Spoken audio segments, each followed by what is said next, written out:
Hey, welcome back everyone to another update on the prop cycle restoration, and this is going to be another extensive update. In fact, I anticipate this is going to be even a longer video possibly than the last one, to the point that I'm starting to reconsider calling these video blogs. But anyways, ta-da! Progress, folks! Progress we can actually see. Some major progress. Woo!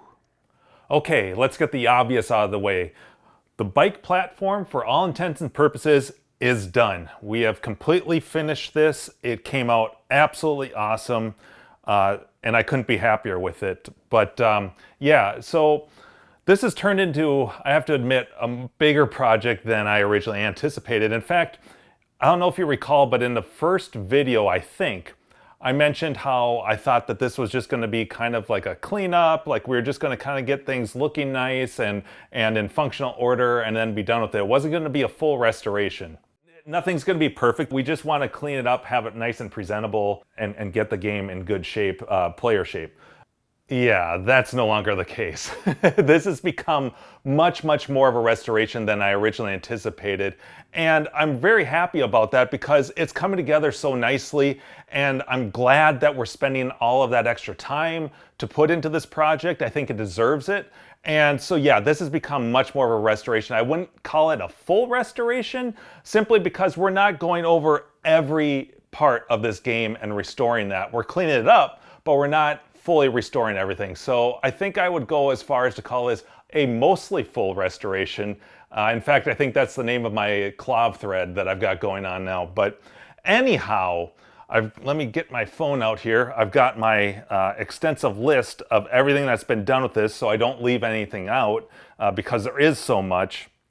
But yeah, without further ado, first things first, our parts came back from the powder coater, and as usual, they turned out absolutely great.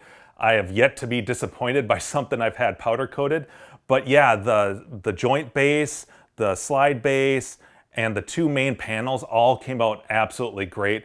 The two main panels were not 100% of a match to the like greenish color, but they were very close, to the point now that I don't even notice it. But they all came out awesome. But really what impressed me most, honestly, were the chrome pieces. Now, originally, we were gonna have those re-chromed, but out here in California, we didn't realize this, but there are restrictions and you can't get stuff like that re-chromed out here. And so we did the next best thing, which was to have those powder coated in a metallic chrome-like appearance. And honestly, they came out super sharp. I really like the little metallic specks. They're almost colored, that are kind of subtle in there, but when sunlight hits it, they look absolutely awesome. I'm really happy with that stuff. Okay, little side note for you guys that have never had anything powder coated. If you have any metal parts, if you have anything that you need to prep and paint, and you're just sick of it, I highly recommend, and even if you're not sick of it, I highly recommend exploring different powder coating shops in your area, trying to find one that has really good reviews or you know, good turnaround, good quality and good rates. There's tons of powder coating shops around here. I don't know what it's like in your area, but back in Minnesota, it was the same thing. I just send out a bunch of quote requests, and you'll get a bunch of responses back, and they'll range all over the place. But once you find a good shop, boy, it's just like finding a good mechanic. Make a good relationship with them, because you're never gonna look at painting and prepping metal pieces the same again. I guarantee it. It's just so nice when you have things powder coated, because one, you don't have to do any prep work for the most part. It's mostly just dropping the stuff off. They'll sandblast it for you, and then yeah, they're taking care of the paint. And since it's powder coated, it's a lot more durable. It's a lot. It'll hold up a lot better than paint will, and it just saves you a butt ton of headaches and time. And so that's another thing, you know, like, what's your time worth, right? You're going to save a lot of it by just dropping it off at one of these shops. And you know, you can usually find something that's pretty reasonable. But yeah, if you haven't done it, give it a shot. I highly recommend it.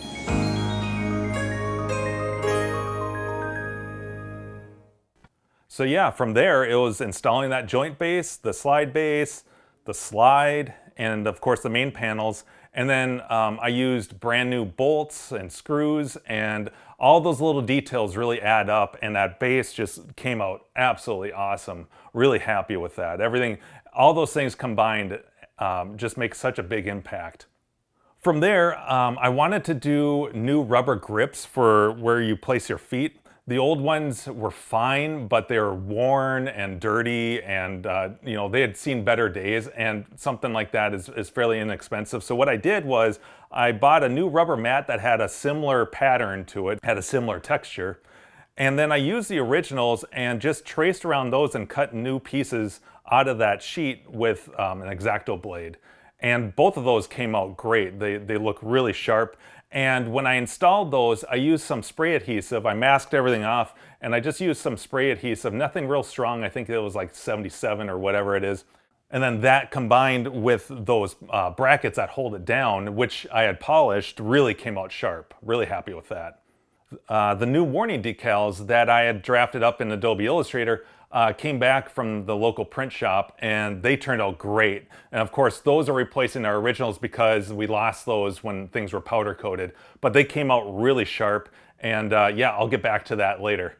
So then I reinstalled the newly powder coated handlebars onto that assembly, and then I took that assembly and reinstalled that back onto the bike, and that looked really sharp. But off camera, I did do some stuff. I did rewire everything. The wiring was just really hacked up, especially with the pots. And so I cleaned that all up, rewired that, gave the wiring a little more slack so that there's not a lot of tension on it. And then the other thing that we did off camera was reinstalled the handlebar grips. So those came out real sharp and weren't nearly as problematic putting them on as they were removing them to begin with. After that, we got the bike back into the base plate and got that installed onto the platform. And one thing I forgot to record was I reinstalled the flywheel, the pulley, the belt, basically all of the mechanical components as well as the wiring. Yeah, I just forgot to record that, but I did that before we reinstalled the bike. And then if you'll recall in the last video, we're missing a little cover. It's a little metal cover that's supposed to go on the back side of the slide base for the bike.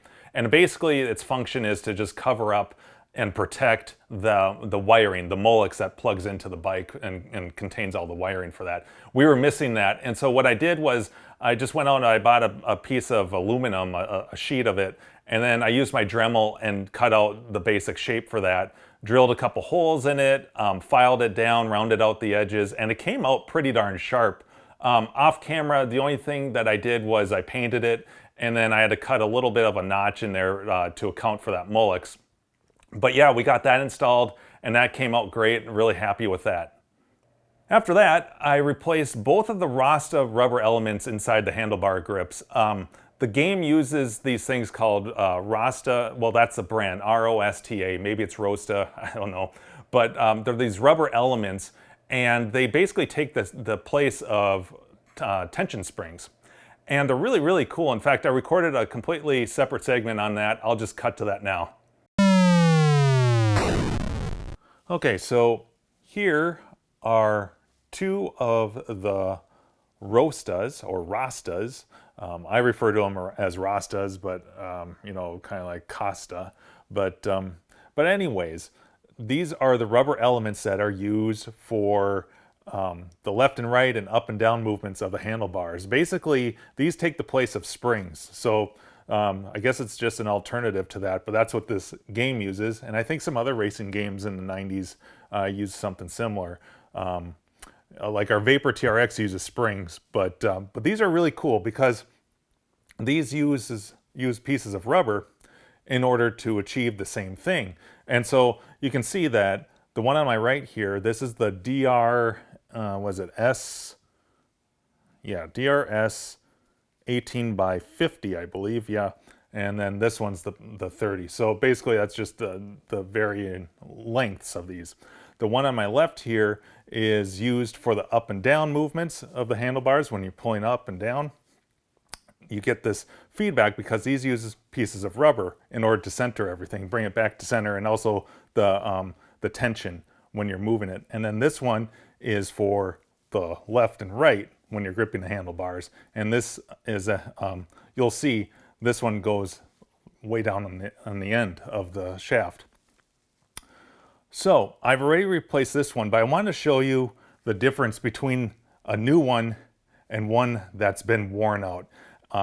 And these make, when you replace these make a huge difference, as you can imagine, just like if a spring broke or something like that. But when you look at this one, you can see, you know, these are pieces of rubber, and over time, now they doesn't look as bad here, but what's kind of hard to see is that this rubber is like solid as a rock. It's very, very hard and brittle. And you can see on this side that it actually has broken in various places, and it is not very snug. And so when you're trying to steer, like this is for the up and down movement, it was very, very stiff in one direction, and in the other direction, it felt loose. And so replacing that makes a huge difference. And so if you look, here's a new one, and you can just tell, you can see the difference between the two. And they're really cool. They have a very, when they're new, they have a very, very smooth tension, and they do a good job of recentering things, bringing them back to center. And so yeah, it's a really cool alternative. I had never seen these before until we started working on this game, but yeah, they're really cool. And so yeah, again, these are referred to, the company I think is Rasta. I ordered these from website IMS Supply, I believe, and these come directly from this manufacturer. But yeah, they're like 30 bucks, I think, a pop. But yeah, I need to replace this one. But anyhow, I thought that was pretty neat. So there you have it. Used one, new one. The next order of business was the seat. Now, originally, this wasn't even a factor. We were just going to use the original hard plastic seat that came with the bike because it works. That's what we're used to playing on. In fact, I've got it right over here. This is the original seat, and as you can imagine, not the most comfortable. And so the more and more I thought about it, the more I wanted to see if there was an alternate solution to something that's more comfortable. Originally, I was thinking maybe like a cover, like a cushiony cover, but ultimately I ended up on something like this. This is a cruiser seat. It's a memory foam cruiser seat. It's very comfortable. In fact, that's what's on here now. And I did record an entire segment just on this alone because it was a challenge, and so I'll cut to that now. Okay, so first let's talk about the original seat for a second here. I've got it upside down here, and actually I should back up. So originally, when this game first came out, they apparently had a soft seat, like a gel cushiony seat that they used.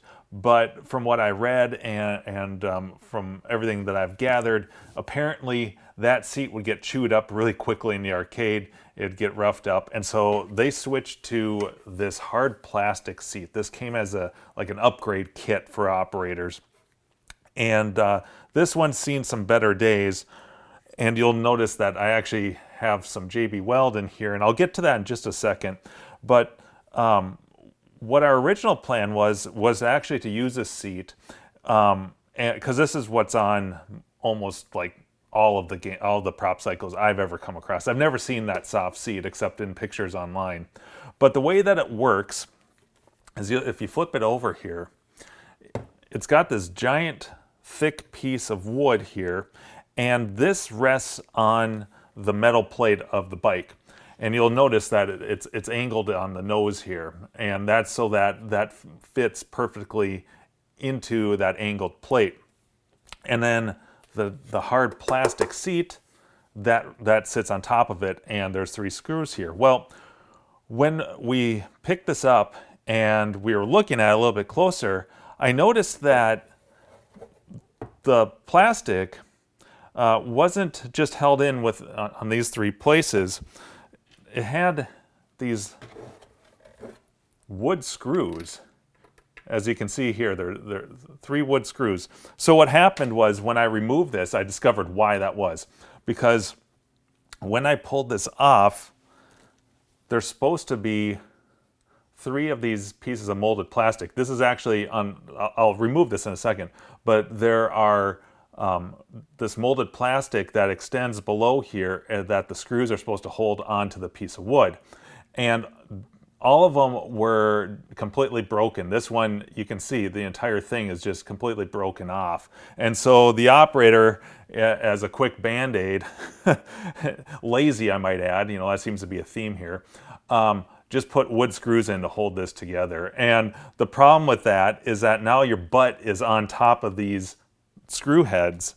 And so you're already taking something that's not very comfortable, hard plastic, and then you're adding these bunt head screws on top of that. So what I did to repair that was, since those, well here, let me just remove this for a second here. I'm going to use this guy here so that I can rest this on here, because if I just put this flat on my bench, you can see that the plastic extends below it. It's supposed to have this extra lip around it to conceal it when it's on that plate. So I'm going to use this here just so that it is completely flat there. And let me just get a screwdriver here.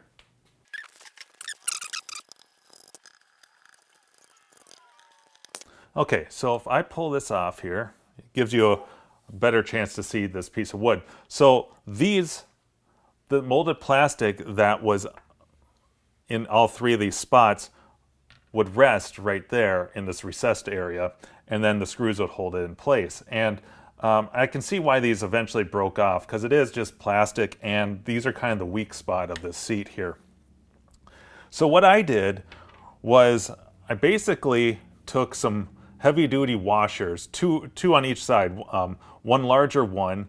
Well, first I shaved off, I basically took the remains of these broken pieces and just kind of used my Dremel to just get them more flush. Then I used two heavy-duty washers. You can see one here, this is a heavy-duty fender washer, and then a small one on top of that, basically so that the screw would have something to hold on to. And so that's what's JB welded here.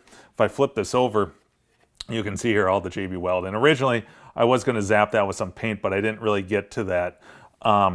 And then these are just like I was using for the yellow plastic. These are pieces of rubber stoppers that I had drilled through in order to account for that recessed area. And so this is just a way to fix that so that we didn't have to use those stupid wood screws to hold this in place. And that worked pretty well. And so let me just put this back down here.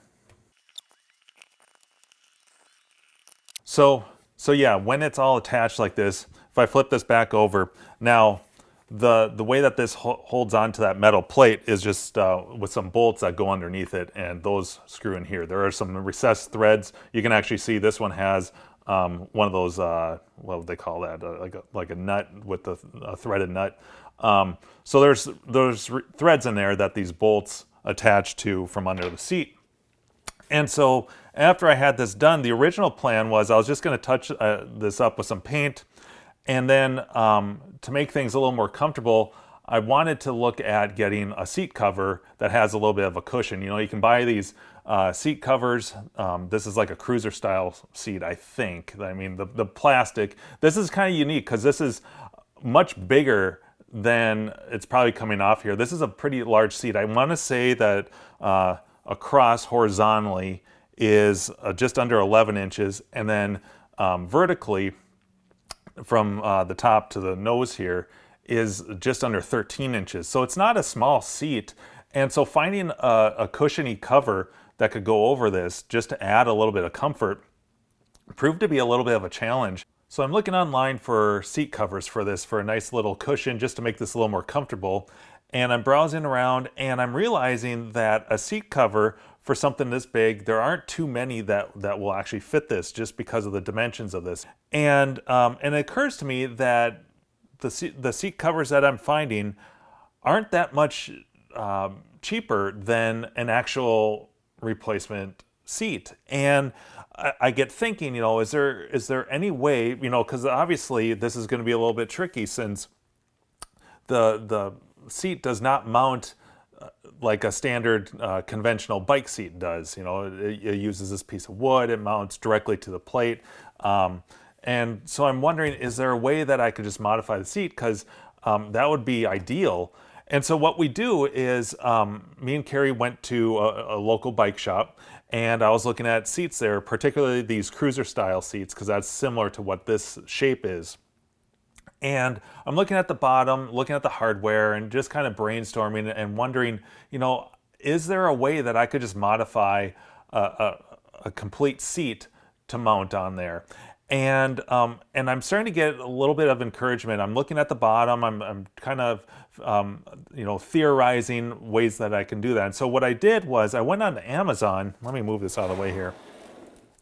And I found a big, hefty cruiser style seat here, and this was only 17 bucks. And so my thought was, well, I can modify this, I can hack this all up, I can try and test things out, and I'm only going to be out, you know, $17. Now these are $15 if you'll believe it. And this is my second one. I got this as a backup and also just to demonstrate here.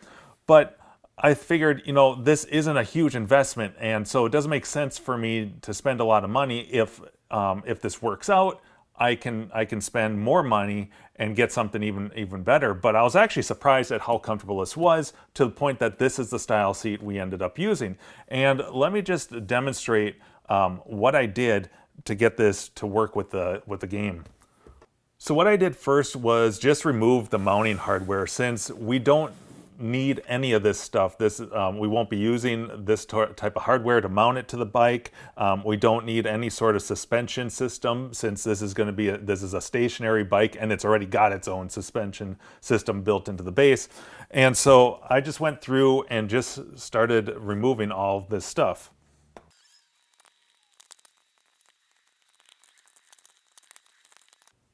So at this stage, I'm down to the base plastic here, but I needed to shave all these protruding pieces down, because this has to sit flat on that metal plate. Otherwise, it's just not going to look right. Things aren't going to line up properly. And so I took my Dremel and basically shaved all of these pieces of plastic that were protruding down, especially this guy here, and got this down to just the flat, heavy-duty plastic that basically holds the seat together. Now, the question is, from there, what do I do next? Because, you know, the original seat used that piece of wood. And so I'm not going to show everything here, but I do have some pictures. But what I did next, because after I removed this, there were some holes that allowed me to access the memory foam that's inside here. And what I decided was that I should use wood to sandwich between the seat and the metal plate. The question is, how was I going to mount that here? And a lot of this stuff really was trial and error from the entire get-go. In fact, that's the whole purpose why I decided to buy the seat, because it was cheap and I could muck it all up and learn from it. But I found a piece of scrap plywood that we had, and decided that the best order of business would be to find something that was, it ended up being just a little over 1/2 inch, which was perfect because the lip on these sides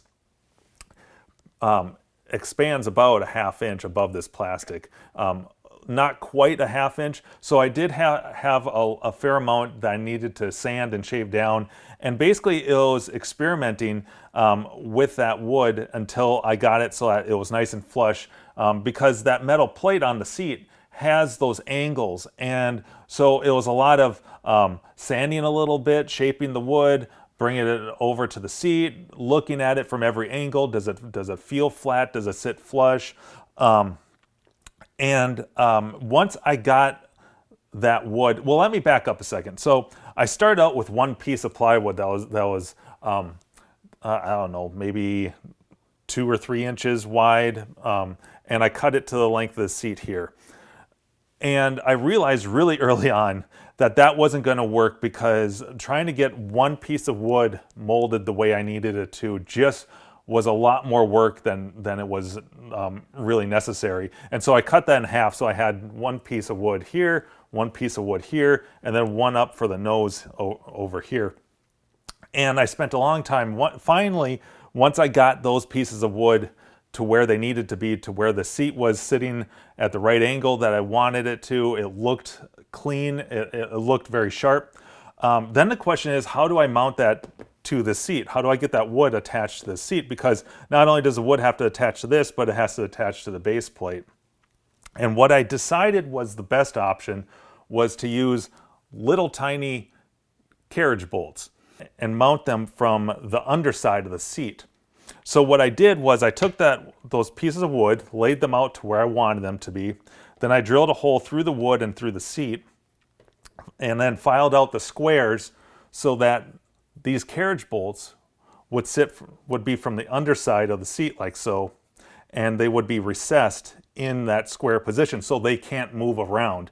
That way, when I put a Kep's nut on top of the wood, they were really locked into place, and this carriage bolt wasn't going to be spinning around and thus making it nearly impossible to get those nuts on. So I did two carriage bolts for each of the sections. Now, how was I going to get this mounted onto that metal plate? And I decided the best course of action was to do the same thing that the original seat did, with the bolts coming up from the bottom of the plate. But how are they going to attach to the wood? So what I did for that was I got some of those, let me see if I have them here. There we go. There, I got some of these guys. And these are threaded inserts. I think these are 3/8 or so. And so I drilled my holes and I got those into each of the pieces of wood. Now, I ran into problems with this nose, and I'll get to that in just a second.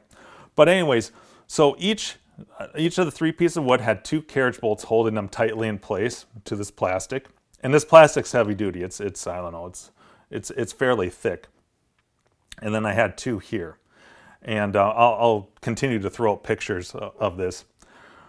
So I got the threaded inserts into these 2 blocks here, but when I got to this one, because this piece of wood has to be much thinner than these 2, I ended up running into problems with that. I couldn't get that threaded insert in there without destroying that piece of wood. In fact, I went through 2 variations of this piece of wood that I had here, and twice it just disintegrated. As it's plywood, and as soon as I got those threads in, there wasn't enough integrity of the wood there to hold it together, and I just ended up destroying it. So I thought, what am I going to do with this part to get that to attach to the metal? And I ended up doing the same thing I did for the plastic, and I got a longer version of these carriage bolts, but I mounted it from the underside of the wood so that it protruded a bit. And a nice byproduct of that was that it made it easier for me to mount the seat to the plate, because now I had basically a key. I had something to line up with. And so you'll see I have a carriage bolt on for that piece of wood that's for the nose coming out from the underside. And that ended up working real well. I just needed a good washer and a good nut on the underside of that metal plate. And that ended up working out well. And once I had everything kind of lined up the way that I wanted to, I took those off, I painted them black, and then I trimmed the little overlap of the wood here. I basically sanded and got those pieces of wood to form around this center side, because otherwise you'd have that wood exposed down here, and it just looks kind of hokey. It's not a big deal because your butt's going to be on here and you're not really going to be noticing that, but I wanted it to look pretty clean. And then by painting it black, if you look at it from the underside, it's not going to be or it's not going to stand out. It's not going to be as noticeable. And that worked out really well. And then just for good measure, I did put a couple of sheet metal screws in the other 2 corners just to keep everything reinforced and snug. And that came out really, really well. I'm really happy with it, to the point that there was no need to go out and buy another seat or better seat, because that works so well and it's so comfortable. And so I'm really happy with how it turned out. And yeah, that's why I ended up buying a second seat. In fact, the price dropped to was this $15? It was originally 17. And so I told Carrie, I'm like, I should just buy another one in case we ever need to, you know, mount a new seat or redo it or whatnot. I don't think anything bad is going to happen to that seat. It is so sturdy and so tightly mounted to that plate. I don't see anything happening to it, but I've already thought about, like, if I was going to do a version 2, what would I do? What would I change or do things differently? And I think about the only thing I would change is that instead of using thin plywood, I would probably do my best or opt to try to use metal of some sort, maybe like a 1/4 inch aluminum or something like that, something a little more heavy duty. But I really don't think anything is going to happen with that wood. It is so reinforced and tight. I think short of someone grabbing the nose of this and just, you know, putting all their strength in it to just rip the thing off, I don't think that seat's coming off of there by accident. So anyhow, that's what I ended up doing, and really, really happy with how that came out. This is much, much more comfortable. I think that's needless to say, but way more comfortable than that hard plastic seat. And it looks really clean, almost factory. It looks a lot more like an exercise bike. Anyways. So now that the seat was taken care of, the next order of business actually was to get the pedals on.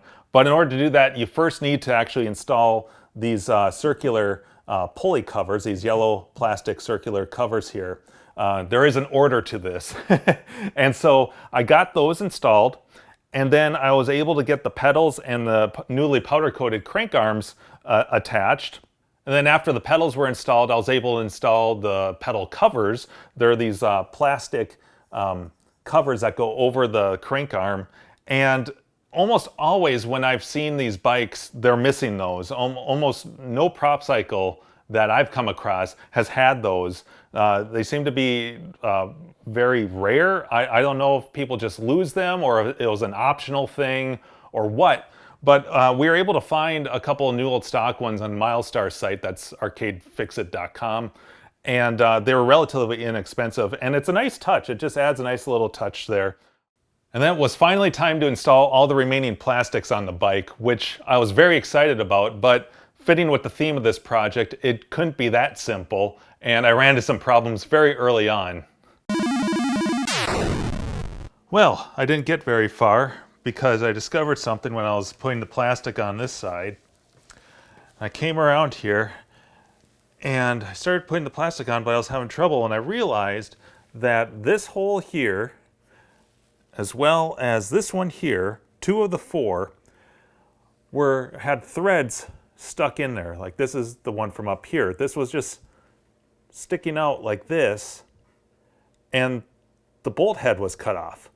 So one of the previous owners, I'm guessing the op or whatever, was just a complete lazy bastard, and decided to cut those heads off and to remove the plastic. And so presumably these were frozen in here, and they were really stuck in there.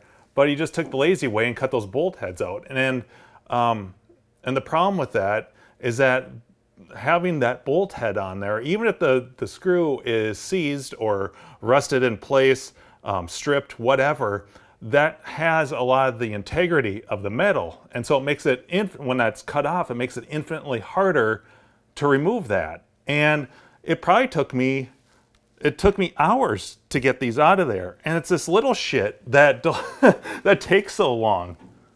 Okay, I'm going to walk you guys through the steps it took me to get those threads removed, mainly because it did take so much time, and I feel like I need to document all this, especially since it was such a pain in the ass. So the first one, the top threads that were stuck in there, there was a fair amount. Most of them were there, so there was a lot to grip onto, and so I actually didn't have too much of a terrible time removing that. You can see here I saved these. I was able to actually use these locking pliers to clamp on there and slowly but surely remove the threads just by twisting it and rotating it. So I got lucky there, but the one below that was the real pain in the ass because there wasn't nearly this much thread. It was maybe half of that, and there was only like a few threads exposed on the front and the back. And because of the nature of it, there's not much I can do from the back side. So the first thing I did was I tried my Dremel trick where I drilled a slot just like this one there.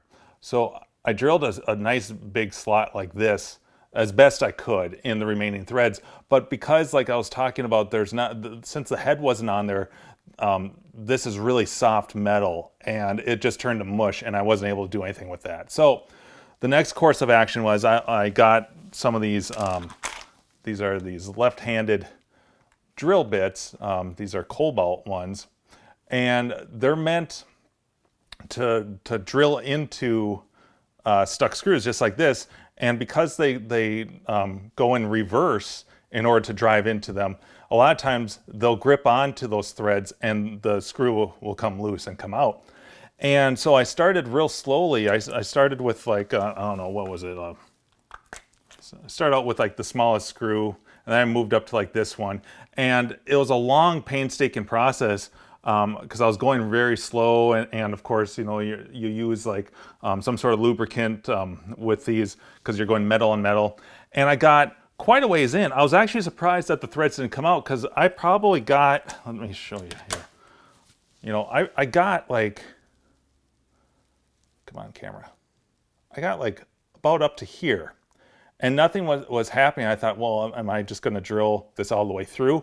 And I should have done that in hindsight. But what I thought was, oh, I'll get a screw extractor, which if you've ever seen those, let me grab one here. So I grabbed one of these guys. And the way they work is you drill just with those left-handed reverse bits I just showed you. You drill in far enough that you can get this guy in far enough, and this is supposed to grip on to the screw threads, the bolt, the broken bolt, and you're drilling this in reverse, and it's supposed to grab onto it and then extract it, in theory, right? So I get far enough into the threads, and I grab one of these guys, the smallest one, and it lines in there real nice and snug. And I start reverse drilling, and I feel this grip on, and I think, aha, I'm home free. All I have to do is just reverse drill, you know, drill and reverse a little bit more, and this should just pull it right out. And after about, I don't know, not even 5 seconds, I hear snap. And this is it. The screw extractor head breaks off inside the slot with the rest of that screw. And now I'm cursing up a storm, and because this is much harder than the screw. And even these cobalt left-handed screw bits can't get through this guy. And so now I'm like, now scratching my head, now what do I do? And so I go on Google, and everyone's suggesting something different. You know, it happens all the time. But essentially, there were a couple options, and so I spent a little extra money. And mind you, this is all just for one broken off little tiny screw, and I'm just at my wit's end. So I buy a couple of these are carbide bits, and they're meant to go through all this hard material like this. And so here it is. Doesn't look much different, but this did in fact do the trick. I was able to drill all the way through, slowly but surely again. I was spritzing it with water and keeping everything lubricated, but I was able to get this guy all the way through that those threads, that broken off bolt. But this wasn't wide enough for the whole thing, and that's good because I didn't want to risk damaging all those threads, even though essentially I did. But so I get all the way through that, but there still remains of that old bolt stuck to those threads internally there, and I wasn't sure what to do about getting that off. In fact, here's some of the remains right here, you can see. But so what I ended up doing was, the other thing that people recommended, and you know how much I love using my drill, is getting a bunch of these carbide burrs. And so this set was cheap. It was like 10 bucks or whatever. But you use these guys. The premise is you use these to grind things down, and you're probably going to go through a bunch of these. I went through like maybe 2 or 3, but I just use these since I had a hole already drilled all the way through. I use these to just insert all the way in with my Dremel, and then I just grinded the last remaining of the pieces until they just crumbled and came out.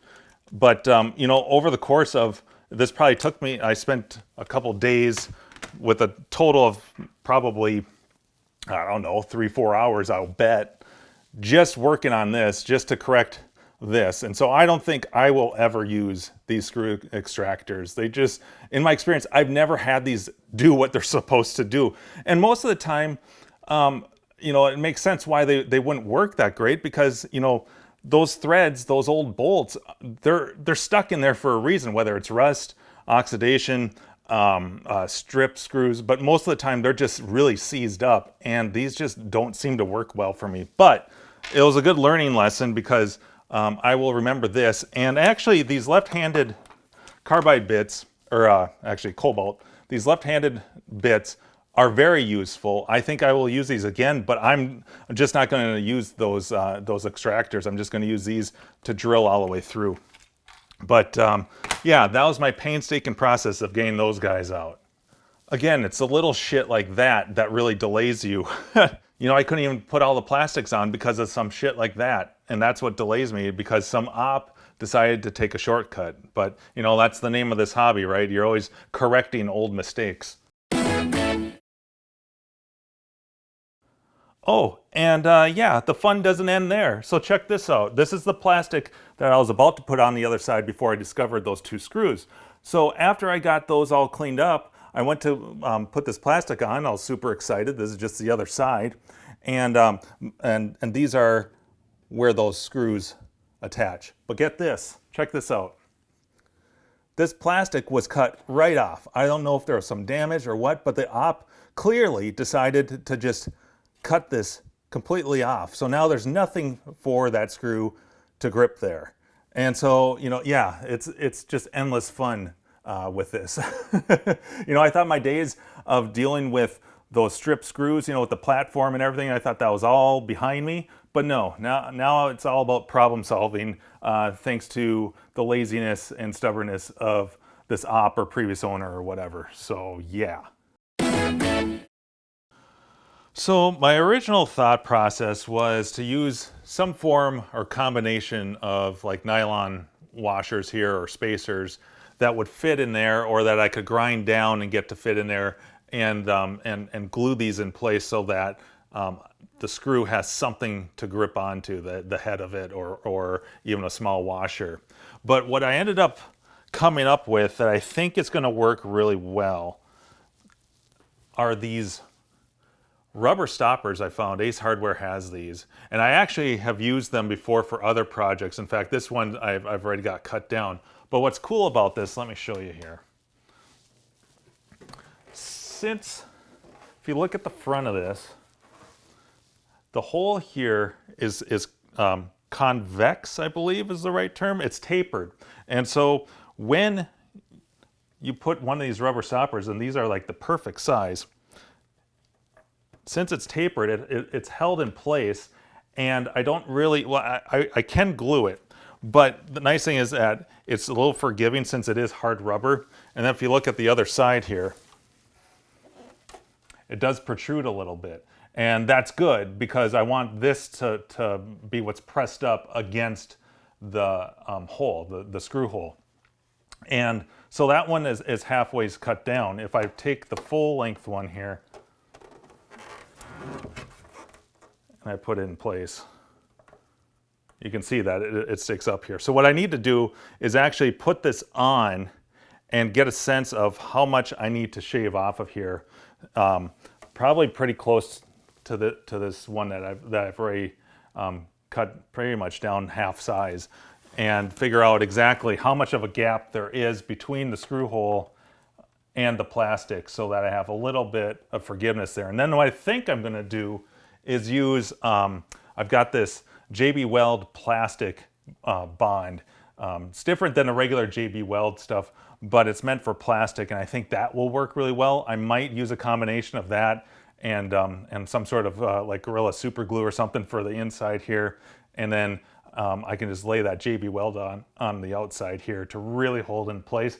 But the nice thing about it is that even if I really tighten that screw, that's not going anywhere since it's tapered. So I think that's going to work out really well. But anyways, that's the plan. I may or may not also paint that so that it matches, so you don't have something black. But either way, I don't think that's really a big eyesore. But we'll see. That's the plan at least. All right, here we are the next day, and I've allowed this to sit here for a bit, but let me just show you what I did. Hopefully you can see this, but here's my hole that I filled with that rubber stopper. And what I did was, obviously I did throw a little paint on there just so it doesn't draw a lot of attention to itself. But on the inside here, I did line that up with some super glue, even though I really feel like I didn't need any adhesive whatsoever because this fits so snugly. It should actually just take care of itself. But just to reinforce it, I did put super glue on the inside there. And then if I flip this over, if you see that, it kind of looks like, I don't know, an ice cream cone that was dipped in chocolate or something. But this is that JB Weld plastic that I've never used before, but this stuff is incredible. First off, it cures much quicker than the normal stuff. It cures in 30 minutes. And like I said, I left this sit overnight. Now this feels just like plastic. It's hard as a rock. And I just went around the edges with that. So really, this thing can't go anywhere. That's permanent. That is not going anywhere. And so I'm really happy with that. And before I had done any of this, I test fit it and I cut it down to size. And so I think that's going to work really, really well. And as far as the paint goes, this is the same paint I used for those other two plastics. Now, it isn't a perfect match for this. At least it looks a little bit too shiny for me. But again, this is just to hide that black. So it does look a lot better. And let me see here. I did test fit the screw with a washer because I will be using washers. And when you do that, let me just get this. It's hard to do this one-handed. There we go. When you do that, it looks pretty darn good. So I'm really pleased with that. I think this is going to work really well. And once it's all assembled, I think it'll look real sharp. And speaking of which, hopefully this means now that I can proceed with assembling all these yellow plastics without running into any more hang-ups and shenanigans, fingers crossed. But yeah, I can proceed. So yeah, after that, I was finally able to get all the plastics installed on the bike. It was a bit challenging because everything forms really tightly together, but everything did come together nicely. It looks great. I'm very happy with it. Next up was getting the railing installed, and part of the prep process for that is there's two brackets that hold it into place, and I wanted to replace the bolts on all of those and then have them slightly loose so that the railing would slide into place nicely. And as I'm removing all the old rusted bolts, and they're coming out pretty easily, I discovered that each bracket had a bolt that wouldn't come out. And what I discovered was that even though the bolts appeared to be spinning freely, what had actually happened was the internal threads had come loose. And so although the bolt was spinning, those threads were rusted onto the bolt threads themselves. And so just twisting the bolt wasn't going to do anything because those threads were attached to it and the bolt couldn't come out. And so what I ended up having to do, even though I tried all kinds of things, I tried prying, putting pressure against it, but you know, they were just too seized up and rusted. So I had to take out my Dremel and cut the head of those bolts off, both of them. And what a pain in the ass that was, because these are like M8 bolts. They're nothing tiny. They're really, really thick. But eventually I got those cut off. In fact, the threads, the internal threads, fell out inside the platform. You could hear them hit the hit the metal. And then I was able to take a larger tap. I think I used an M10. It was like the perfect size, and tap new threads, and was able to get new bolts. And in this case, I used washers as well. and those came out pretty nice. It was a decent solution in the end. But man, I swear, every time that I think, boy, that's the last strip screw, or that's the last thread I had to drill out, or that's the last bolt head I had to Dremel a slot into to remove, no, it always comes back to bite me, because this was almost as much of a pain in the ass as having to drill out those internal threads using a carbide bit. It just never fails. So never, pro tip, never announce to the arcade gods that it can't get any worse. It will. So then after that major pain in the ass, we were able to get the railing installed, and it did come out great. We also installed the polished brackets that hold the plexiglass in. We got the plexiglass installed. It really did come out sharp. I'm really happy with that. Afterwards, I got the 2 warning decals applied to the base of the platform, and those came out really sharp. Really happy with that. It's a nice final touch. And the last order of business was the cushion for the railing, this guy here. Now, originally, the one that came with it, the original foam pad, and I'll show you it right here. This is what's on there. You can ignore this cut. We had to cut it to remove it. But you can see just how chewed up this is. And so I really wanted to find a solution to replace this. I mean, worst case, yeah, we can use it, but it's really an eyesore. And so I started digging around on the internet, trying to find a solution for this, and it was just bizarre to me because I thought this would be one of the easier things to find, because all it is foam, right? It's just got an inner diameter, a bore here, and you know, it's meant to just wrap around a pole or a pipe. And so I start going down this rabbit hole, and I'm just not finding what I'm looking for. You can find all kinds of pipe insulation out there, but A, it's going to be the wrong dimensions. B, it's probably not the same density. And, you know, so I'm asking on the cloth threads, and everyone's got a different, you know, opinion, which I appreciate. They all had recommendations. You know, so I was hearing stuff about like, oh, look at, you know, this or that pipe insulation. And I could find stuff that's close, but the problem is that this inner diameter here, this bore, is about 1 3/4 inches, and that turns out to not be a very common size for a pipe, at least from what I could find. The other thing is that this is more of like a high density foam, and so a couple people recommended just looking up high density foam, and that led me into foam rollers, you know, like you'd use for your back for like, you know, like yoga or at the gym or something like that. And that came to be a pretty close contender for a solution. I must have looked at at least a few dozen different foam rollers, and what was enticing is that they come, a standard size is 18 inches. Well, this is 17.5 inches, so I'm thinking, well, that might be close enough, but the problem is, well, there's 2 problems. One is that they're solid, so I would have to have someone bore that out, and eventually I did have a friend that was able to do that, but the bigger problem, and the reason why I didn't go down that route, is that the diameter for almost all of those is 6 inches. Now, this is about 4.5 inches, and I have no way to shave that down. And so I couldn't find anything in the right dimensions again. So at this point, I decided to switch gears because I'm just not finding what I'm looking for here. I appreciate all the suggestions everyone had, but it's just not helping me out because I'm not able to find exactly what I'm looking for. So what I decided to do was start emailing and contacting a bunch of these companies that specialize just in foam.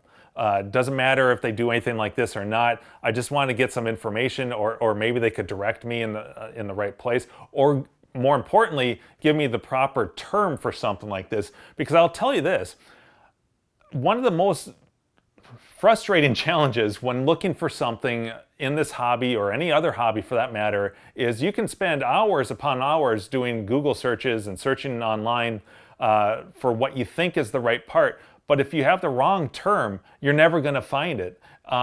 Even with Google AI and all the other things, I wasn't able to find what I'm looking for. And so I'm emailing these companies that specialize in foam, namely custom foam. And it doesn't matter if it's anything like this. I just wanted to get some information. And so I started with the first site. I think it was called like Foam Online or something like that. And they were at least able to tell me by looking at pictures of this that, okay, it's probably this or that type of foam. You might want to try this or that. And so I continued to Google. They weren't able to provide a solution, but I keep Google searching. And eventually I come across the magical term, pole bumper. And of course, now that I know that, I'm kind of like smacking myself because, yeah, of course that's what this is. It's a bumper. It's made to provide, safety in case someone bumps into it. Just like, a basketball hoop or, a goal post or something that would have some foam wrapped around it. So I find a company that not only does indoor and outdoor pole bumpers, but they also provide custom ones. And so I was able to give them the exact dimensions, the 1 3/4 inch bore, as well as 4.5 inches outer diameter, and a 17.5 inch length. And so they were able to do that. And then one of the cool things about it too is that they provide vinyl wraps for it that also, doubly protect everything. And so I am super happy with how this came out. It looks really, really slick.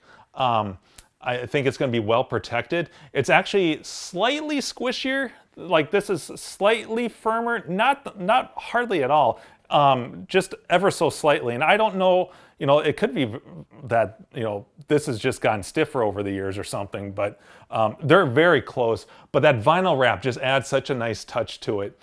And, it's stitched on both sides. It's obviously a custom vinyl wrap, and it was very, very affordable. I can't remember, I want to say I probably paid, let's see, the foam itself, coincidentally, the foam itself was the cheap part. The vinyl wrap, I think, was like, the foam was what, $20, and the vinyl wrap though was probably, it was like 40 or 50 or something like that. But I'm super happy with it. I think it's really sharp, and it turned out to be a great solution. So yeah, it's a long-winded explanation, but boy, it just goes to prove that it's all about having that right search term and knowing what you're looking for, despite all of the resources out there.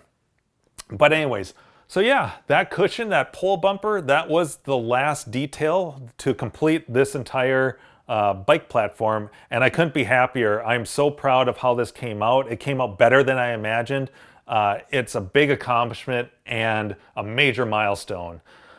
That being said, I'm excited to get away from this and move on to the next portion of this game, which is the monitor housing, the cabinet that has all the electronics, the speakers, the fans, all that stuff. It'll be a lot of fun. I'm really excited to dive into it. But yeah, I think that finally wraps up this lengthy and long-winded update.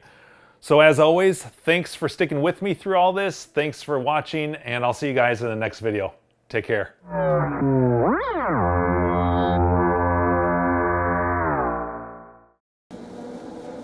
Ha ha!